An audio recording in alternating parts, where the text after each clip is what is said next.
Salut à tous. Alors on se retrouve pour un petit essai de la Honda VFR 800X dite Crossrunner. Donc c'est un 4 cylindres en V 90 à 90 degrés, elle fait 102 chevaux.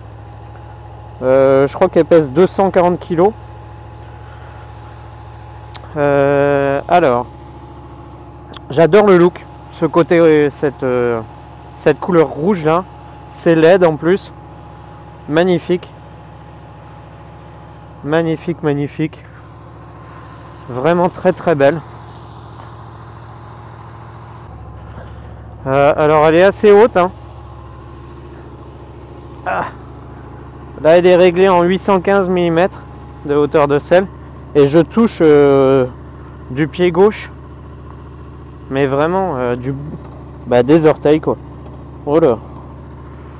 Alors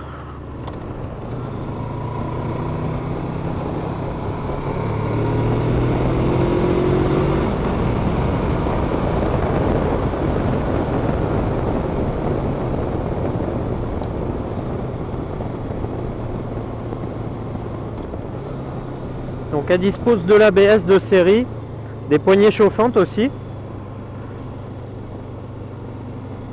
Alors l'instrumentation est vraiment complète, hein. On a température moteur extérieure, pardon, les tripes et l'odomètre comme d'habitude, et puis tout ce qui est conso, instantané, moyenne. Enfin voilà, l'instrumentation est vraiment top. C'est assez serré, hein, au niveau tableau de bord ici. Tout est concentré au milieu là. Mais ça reste lisible. Alors après, quand il y a des reflets sur l'écran, forcément on voit beaucoup moins parce qu'il n'est pas éclairé. C'est complet quand même.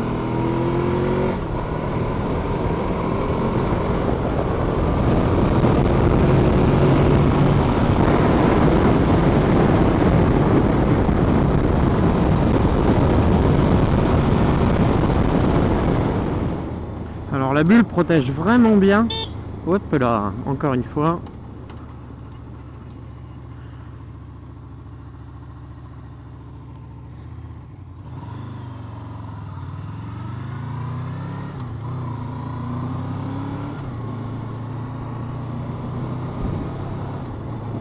La bulle protège vraiment bien. Du coup tout le flux d'air il est redirigé au-dessus du casque. Et moi qui découvre ce type de moto, en fait je vois que on n'a plus du tout de sensation de vent sur le torse. Et en fait les vitesses montent très vite. Enfin la vitesse à laquelle on roule monte très vite. Donc il faut le surveiller. Beaucoup plus qu'avec un roadster. Sinon la position de conduite c'est top, hein. C'est très droit, le guidon est large. Les rétroviseurs sont particulièrement bien positionnés parce que je ne vois même pas mes coudes, ou presque pas. Là, je vois vraiment toute la voie dans les deux rétros. Donc le comportement moteur, à travers ce que j'ai vu, il est vraiment bien. Elle n'a pas autant de souplesse que d'autres essais que j'ai pu faire, enfin d'autres modèles que j'ai pu tester. Mais voilà, l'accélérateur est particulièrement sensible par contre, ça c'est fou.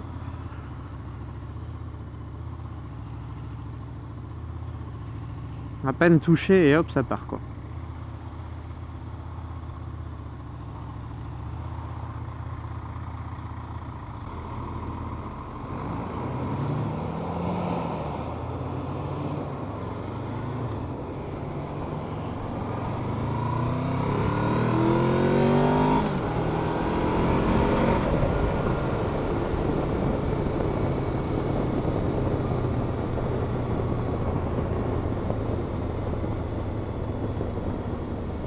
Donc pour résumer, alors je suis désolé, vous n'aurez pas beaucoup d'images parce que j'ai fait un fail de caméra avec cette satanée Drift Ghost S, pour pas la nommer.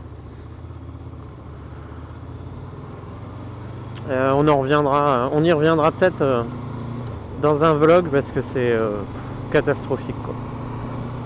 Donc la position de conduite est vraiment top. Un gros bémol quand même parce que dans sa position basse, la selle reste quand même large. À 815 mm de hauteur de selle, je ne touche qu'avec les orteils. Donc du haut de mon mètre 65. Pour tout ce qui est manœuvre ou allure lente, c'est vraiment pas top quoi. Le moteur est vraiment bien, sensible, mais coupleux. Enfin, la poignée d'accélérateur est sensible, mais c'est coupleux. C'est bien. Voilà, elle est quand même particulièrement bien équipée. Maintenant, voilà, pour moi, la hauteur de selle est assez rédhibitoire. Il faudrait vraiment affiner cette selle pour que je me sente beaucoup plus à l'aise et en confiance. Parce que là, en l'état, chaque arrêt est quand même... et encore là, je suis sur du plat. Hein. Je serais en montée, en descente, en dévers gauche ou droite, ce serait pas la même histoire. Donc là, je quitte celle-ci, je vais tester la CB Miller. Qui me paraît quand même beaucoup plus basse, même si les chiffres annoncent 825 mm de hauteur de selle. Comportement beaucoup plus sportif attendu, mais on verra bien. Donc cet essai, en tout cas de cette Cross Runner, était plutôt sympathique, bonne découverte, mais quand même beaucoup plus de bémol que d'autres modèles que j'ai pu tester. Donc voilà, content de l'avoir finalement fait, mais voilà, pour les points que je vous disais, quand même une grosse limite quoi.